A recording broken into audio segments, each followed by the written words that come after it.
felizes. Como que está o dedinho do pé? Não, quebrou. Gente, no vídeo de hoje a gente vai falar sobre uma coisa muito importante. Eu comecei com essa palhaçada, mas é muito importante isso. Como lidar com a depressão? Como eu lido com a depressão? Como a Luá lida com a depressão dela e com a minha depressão ao mesmo tempo? Eu não lido muito bem com a minha depressão. Às vezes eu não consigo levantar da cama. Às vezes eu fico muito mal e eu dependo de remédios. E uns tempos atrás, faz quanto tempo, amor? 2 semanas? 2 semanas que a gente descobriu que os remédios que eu estava tomando antes, eles me ajudavam por um tempo, mas depois eles atrapalhavam. Na verdade, eu já sabia disso, mas eu nunca tinha tido a oportunidade de ir com você e conversar com um psiquiatra. E aí você descobriu há umas 2 semanas atrás. É sábia, a médica. Porque eu sempre falei isso pra você, mas ninguém nunca me escutou. Como que é pra você lidar com a minha depressão? É complicado, inúmeras vezes muito dolorido. Eu tenho que, em vários momentos, assim, eu fico paradinha e eu oro e eu peço força, porque o problema da Ingrid, que a gente ainda tá tentando realmente, a gente quer uma segunda opinião sobre isso, pelo menos eu quero muito uma segunda opinião sobre isso, é que a gente descobriu recentemente que a depressão dela é bipolar. Então, isso causa inúmeras coisas, assim. Ela não fica mal. Simplesmente mal. Tipo, eu tenho fases, né? E quando ela tá mal, eu tenho mais facilidade de me aproximar e cuidar dela e ajudar. Quando ela tá na fase explosiva e muito irritadiça, fica muito mais complicado. Porque qualquer atitude que eu vá tomar, qualquer coisa que eu vá fazer pra ajudar, é motivo pra agravar a situação. É motivo pra uma grande briga. E aí eu acabo ouvindo coisas, às vezes, que eu não tô preparada, acho que ninguém estaria e... Então eu acho que eu tenho que exercer muito a minha paciência nesses momentos, assim, eu fico orando muito pra conseguir ter sabedoria e conduzir a situação de um jeito que não vá me prejudicar emocionalmente e que nem vai piorar a situação dela. Então é muito complicado. E as crises dela, recentemente ela tem falado de algo muito complicado, que eu não sei se eu posso falar a palavra, porque é uma palavra muito forte. Eu já passei por isso. Ela já teve 3 tentativas. 2 delas eu realmente fiquei entre a vida e a morte. Eu cheguei no hospital morta. E quando ela fala disso, pra mim é muito desesperador, assim, porque sou eu e ela. Eu tento ficar sem dormir, eu tento ficar acordada o máximo que eu consigo pra ficar vigiando o tempo todo. Então qualquer coisa que ela vai fazer me assusta muito. Esses dias eu peguei todas as chaves e escondi nela. Tipo, eu tranquei tudo, eu tranquei janela, eu tranquei porta e escondi as chaves pra ela não ter acesso. Eu guardei todos os remédios, então, tipo, e ela não gosta quando eu conto pra mãe dela as situações, então assim, eu me sinto muito responsável. Mas não é de um jeito ruim, de um jeito ruim, é porque é muita responsabilidade, é uma vida ali na sua mão e é a vida de uma pessoa que eu amo. É muito doloroso, é muito desesperador, eu não consigo expressar assim, tipo, falando de um jeito mais certeiro, é muito desesperador mesmo, é um negócio fora do comum. Eu passo noite acordada e eu fico orando e eu choro e eu peço a Deus, tipo, sabedoria e força pra conseguir levar isso do melhor jeito possível, porque às vezes fica muito difícil, às vezes, tipo, ultrapassa o meu limite de ser humano, sabe, de esposa. A gente chegou a brigar ontem, porque há umas 2 semanas ela tem tido crise todas as tardes. Chega a hora do almoço, ela tem crise. Eu sabia o que estava causando a crise dela.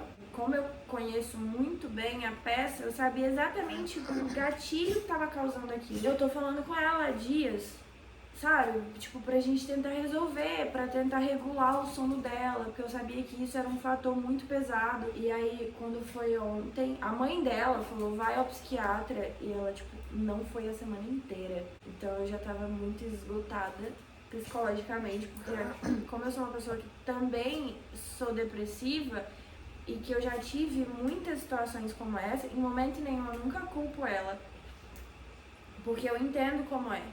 Só que nessa situação específica me irritou muito, né, amor? Tipo, eu fiquei muito irritada, porque eu já tava muito esgotada psicologicamente, eu já tava muito desesperada. Então, tipo, eu fiquei muito irritada porque eu já não sabia como ajudar. E aí eu falei pra ela, eu falei, vamos comprar o remédio. E ela falou que não ia comprar. Aí depois de muito insistir, eu já perdi toda a minha... sanidade mental, toda a minha paciência, tudo. Já tinha perdido tudo, eu já tava chorando, eu já tava entrando em crise, eu já entrei no quarto falando, você não quer se ajudar. Porque se eu tivesse tido isso uma vez na vida, eu tive e eu me agarrei com toda a força. Então, tipo, você não quer se ajudar. Só que essa não é a maneira certa de lidar com uma crise. Não é a maneira certa. A gente tá fazendo esse vídeo pra vocês terem noção do que é certo e do que não é certo ser feito. Mas é mais do que numa isso. crise. É mais do que isso, porque eu acho que é muito individual. E eu sei que é muito pessoal, cada um lida do seu jeitinho, porque eu lido de um jeito e a Ingrid lida de outro. E sempre foi assim. Então, tipo, eu acho que é muito individual. O que a gente tá passando é a nossa experiência. Isso não quer dizer que você tem que seguir a risca. Isso quer dizer que você tem que achar o melhor jeito de você ficar bem. E eu só fiz isso porque eu realmente já tava muito esgotada e porque eu não tava pedindo pra ela fazer nada. A única coisa que eu tava pedindo pra ela era me dar a receita pra eu ligar pra farmácia, pra pedir o seu remédio, pra gente resolver o que tá causando a sua crise. E ela não queria me dar. Ela se recusou a me dar a receita umas 20 vezes. E ela só falava, sai daqui. Eu não quero falar com você, sai daqui. Desculpa. E aí eu comecei a ficar muito irritada com aquilo e eu já entrava no quarto assim, dane-se, me dá a receita, eu quero a receita, você não quer ajuda, você não quer se ajudar. Eu fiz certo? Eu não fiz certo. Só que entendam o lado do outro ser humano. Que é a pessoa que lida com isso. Há 2 semanas ouvindo que a sua esposa, a pessoa que você ama e escolheu passar a vida, não aguenta mais a vida. E que não quer mais viver e que tá em crise todo dia e que se acha um monstro. Ela não é um monstro, eu sei, vocês sabem, mas ela esquece nesses momentos. E aí depois de muito sacrifício, depois de uma grande briga, ela foi lá, ficou quietinha no quarto dela, deixei ela lá no quarto que ela tava deitada, porque ela não ficou perto de mim. E aí ela foi mandando mensagem falando, já pediu o remédio. Eu comemorei, eu agradeci, eu respirei aliviada. Falei pra ela descansar, pra gente não discutir, falei que ela queria continuar falando. Falei, vai descansar. Eu vou receber o seu remédio. E foi assim, ela foi descansar, eu recebi o remédio dela. Ela tomou o remédio, ela dormiu à noite e hoje ela tá gravando. Vitórias, meus parceiros, vitórias! E eu falei isso pra ela o dia inteiro, eu tô muito orgulhosa de você, amor. Eu te amo. Você é minha companheira pra tudo. Para, que eu tenho casa. Cara, eu sei exatamente quando eu vou entrar em crise. Na verdade, eu não sei exatamente. As pessoas que estão ao meu redor sabem. Eu só sei que eu tô em crise quando começa a doer minha nuca, né, amor? Que eu falo pra ela, não tô legal, vou entrar em crise. Acho que é a crise mais leve, né, amor? Que é quando eu tenho noção de que ela tá chegando. As crises... Você sempre tem noção. Não tenho, porque quando vocês me veem muito agitada e feliz, vocês sabem que eu vou ter uma crise logo em seguida. Essa é a primeira parte. Sim, mas eu não tenho noção. Entendeu? É isso que eu tô falando. Eu não tenho noção, tipo, que eu tô entrando em crise nesse momento. Pra mim, eu tô normal. Tanto que todas as vezes que vocês falam, vai tomar o remédio, quando eu tô muito animada, muito agitada, brincando, sabe? Vocês falam, vai tomar o remédio? Eu falo, pra que eu vou tomar o remédio, gente? Eu tô bem, não vou entrar em crise. Mas eu entro. Ela fica extremamente agitada. E animada. Parece que eu... Mano... Se deixar, ela fica pulando, assim, em cima das coisas, tipo, o tempo inteiro. E aí a gente já sabe, quando ela tá rindo muito sem motivo, que é o que a doutora acha que pode ser uma depressão bipolar. Que ela começa a ficar muito agitada. Primeiro ela fica muito agitada, tipo, muito depois sorridente. Eu tenho uma queda muito brusca de... E aí depois ela começa a se mexer inteira. Ela fica toda se tremelicando. Aí vem o negócio da nuca e aí ela entra em crise. E que antes de eu ter uma crise depressiva, eu tenho a crise de ansiedade. Então, eu acho que essa situação de eu ficar muito eufórica, muito ansiosa, é parte da ansiedade e da bipolaridade, as duas de uma vez só, sabe? E aí depois, quando tem a queda, quando eu fico muito mal, é a crise depressiva. É que eu não entendo direito. Eu não tenho propriedade que nem um médico pra falar sobre isso. E você tem 2 tipos de crise. 2 tipos, que eu nunca sei qual vai vir. Você tem a crise que você fica muito triste e muito chorosa. Que são as crises, eu acho que mais comuns, eu não sei. E você tem a crise que você fica absurdamente irritadiça. Que você briga por qualquer ponto errado que tiver na frase. Quando eu tô nessas crises, Nunca chegou a acontecer e em nome de Jesus nunca vai acontecer. Mas quando eu tô nessas crises eu falo pra ela não ficar perto de mim. Porque eu tenho medo do que eu posso fazer. Eu obedeço? Não. Eu não obedeço quando sou obrigada. E aí eu tenho aquelas crises que eu quero socar a parede e tal. E aí eu malho. Viado nessas crises eu malho. Ela me segura e eu sempre falo pra ela, não fica perto de mim, eu não quero machucar você, eu não quero. Então eu tenho essas crises, assim, são horríveis. Ela sobe a parede, se deixar ela bate a cabeça. E aí tem que ficar segurando mesmo, assim. Porque o que ela sempre fala é que ela sente muita raiva dela. E aí ela começa a se bater de verdade, assim, de estrondar na casa. Sabe o que é o mais doido? É que a gente tá conversando sobre isso aqui, só que quando eu tô na crise eu não tenho noção nenhuma. É muito doido. A gente tá conversando sobre isso, eu sei que acontece. Mas quando eu tô na crise, tá ligado? Eu não tenho controle sobre aquilo. É muito doido. É muito doido, é muito doido. É doido, é normal, mas é muito doido, né? Porque tu sabe quando tu tá bem, tu tá lúcida, de certa forma. Porque eu não sou lúcida, né? Desde o dia que eu nasci eu não sou. Mas quando você tá lúcida, de certa forma, você sabe que aquilo é errado, que aquilo não é legal, que aquilo não é normal. Mas quando você tá na crise, é a única coisa que você quer fazer. É o único jeito que você quer agir e tal. Quando eu comecei no início de um tratamento, por conta do transtorno de ansiedade e da depressão, e um psiquiatra olhou pra mim e falou assim, como que você tá hoje? Aí eu falei, normal. Aí ele falou, você tá com pensamentos de morte? Aí eu falei, tô. Aí ele falou, isso não é normal. Aí eu falei assim, pra mim é. Desde que eu me entendo por gente, eu tenho esses pensamentos. Aí ele falou, tá, mas isso não é normal. O normal é você viver bem. E ficar pensando em morte não é viver. E aí, tipo, isso ficou muito marcado em mim, sabe? Eu queria poder lembrar disso nas minhas crises, mas não consigo. Se você tem algum indício, sei lá, algum quadro depressivo, algum tipo de pensamento ruim. Eu não gosto de falar pensamentos suicidas, eu gosto de falar pensamentos ruins, que fica menos pesado. Se você tem pensamentos ruins com muita frequência, vá atrás de tratamento. Eu, por exemplo, não tenho dinheiro não, tá? Então eu faço tratamento em locais públicos. Eu trato em locais públicos. Então, independente de qual cidade você mora, se você mora aqui em São Paulo, tem o CAISME. Se você mora em outra cidade, eu não conheço, mas busque no Google, que no Google você encontra. Busque ajuda, converse com as pessoas que você ama. Fala que você não tá se sentindo bem, que você não tá se sentindo como você se sentia antes, que você precisa de ajuda, desabafa, porque guardar só pra você te sufoca. Não deixe chegar num nível que você não consegue controlar mais e que você precise tomar remédios fortes. Porque você acha que não consegue controlar mais. Porque um dia vai conseguir. Vai conseguir, mas no momento que você acha que não aguenta mais, que você não consegue controlar mais, não deixe é o pior momento. Então não deixe chegar, tá ligado? Não deixe, porque é horrível. Eu acho muito audacioso falar eu tive, né? Você tem. Eu tenho depressão há mais de uma década, bem mais de uma década. A gente diz tem porque a depressão em si, ela tem tratamento, ela não tem cura. Então, o TIV não é um TIV. Você tem, mas ela está controlada. Eu tenho há mais de uma década. Eu tive momentos bem complicados e bem difíceis.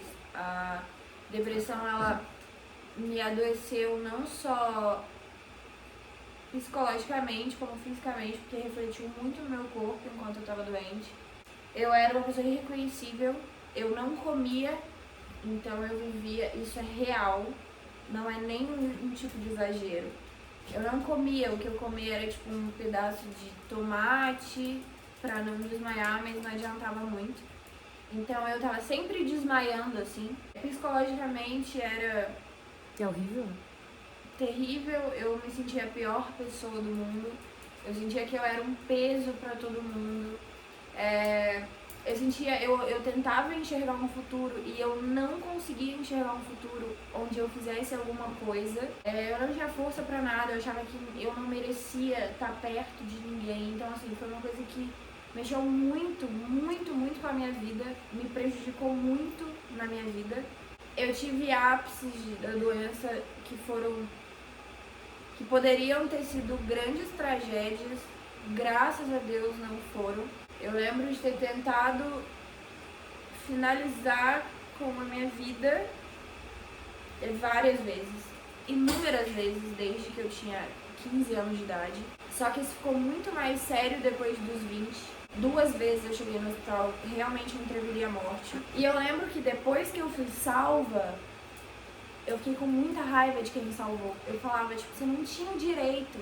Era minha escolha. Eu não queria mais estar aqui. Eu não aguento mais estar aqui. Tá pesado pra mim. É uma doença que te cega completamente. Você não consegue mais ver quem você realmente é. Você só vê o que você imagina de ruim, porque nem é aquilo. Você não é. Você é uma pessoa incrível pra cacete. Só que a doença, ela não te deixa enxergar isso. Ela só te faz enxergar tudo de ruim. Você é um peso, você não vale nada pra vida de ninguém, você só dá trabalho. Eu não sei explicar como aconteceu, o que mudou exatamente. Eu só sei que há 2 anos eu acho que eu tive 3 crises, assim, sabe? E foram crises leves, assim, não... Eu não tive nenhuma crise Em comparação pesada. ao que ela fazia com ela... Eu não tive nenhuma crise pesada, foram crises leves. Em compensação, isso refletiu no meu físico, porque eu trabalhei tanto meu psicológico, eu dou tanto valor à minha paz e a não querer adoecer novamente, que refletiu no meu corpo. Então hoje eu tenho fibromialgia, quase todo dia eu tenho crises de fibromialgia, de sentir muita dor no corpo, porém, psicologicamente, eu me sinto, não vou dizer 100%, mas 70%. Já é um avanço, né? No caminho. Esse vídeo é mais pra vocês entenderem. Eu faço comédia, mano. E às vezes eu tô na merda e ainda continuo fazendo comédia. Então, as pessoas têm problemas, as pessoas sofrem com doenças, as pessoas sofrem com perdas, as pessoas sofrem com falta de dinheiro. Nós somos a prova disso. A gente não quer mais passar essa perfeição pra vocês, porque ela não existe aqui. Eu. Acho que é muito também pra conscientizar vocês de que isso é uma coisa normal. A depressão é uma das doenças que mais mata no mundo hoje. Então a gente precisa sim falar sobre isso. A gente tem acesso a muita gente, então a gente tem que falar sobre isso, porque a gente já viveu isso. A gente então, vive isso, né? É quase que uma obrigação passar pra vocês. E se vocês estão achando realmente esse negócio de perfeição na internet, não existe. Existe só na internet. A vida real de todo mundo é difícil, até de quem tem dinheiro. Todo mundo vive mal. Todo mundo tem um problema, sabe? Tem altos e baixos. Então, tipo, todo mundo tem um problema. Muitas das pessoas que vocês conhecem na internet, é bem provável que também passe pela mesma situação da depressão que você passa. E você não sabe, porque a gente só gosta de mostrar o lado bom pra fazer vocês felizes. Só que eu acho que a vida é a junção das duas coisas e se a gente tá aqui pra fazer vocês felizes, a gente também tem que estar aqui pra dar suporte, apoio e mostrar que tudo que vocês passam, a gente também passa. Enfim, gente, é isso. Obrigada por ter assistido. Lembre-se de se inscrever aqui no canal. Curta o vídeo também pra, né? Gente, vai lá no meu canal. Exatamente, vou colocar o card aqui vai em lá algum no meu lugar. Canal. E não é nem pra ficar famosinha não, hein? É pra gente conseguir monetizar aquilo lá, pra gente ganhar dinheiro, hein? Obrigada, é isso. Até o próximo vídeo.